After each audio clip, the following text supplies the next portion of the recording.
بسم اللہ الرحمن الرحیم۔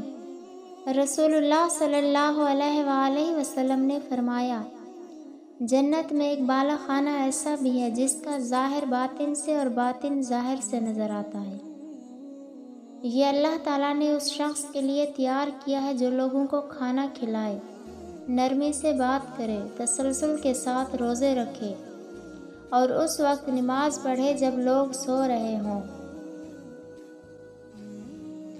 حضرت ابو ہریرہ رضی اللہ تعالیٰ عنہ کہتے ہیں کہ رسول اللہ صلی اللہ علیہ وآلہ وسلم نے فرمایا، جس نے بغیر کسی شرعی رخصت اور بغیر کسی بیماری کے رمضان کا روزہ نہیں رکھا تو پورے سال کا روزہ بھی اس کو پورا نہیں کر پائے گا، چاہے وہ پورا سال روزے سے رہے۔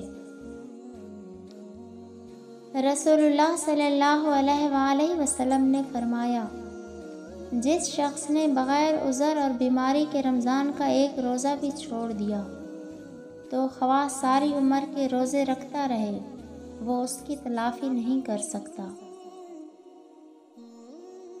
رسول اللہ صلی اللہ علیہ وآلہ وسلم نے فرمایا، روزہ اور قرآن بندے کے لیے سفارش کریں گے۔ روزہ عرض کرے گا، رب جی میں نے دن کے وقت کھانے پینے اور خواہشات سے اسے روک رکھا، اس کے متعلق میری سفارش قبول فرما۔ اور قرآن عرض کرے گا، میں نے اسے رات کے وقت سونے سے روک رکھا، اس کے متعلق میری سفارش قبول فرما۔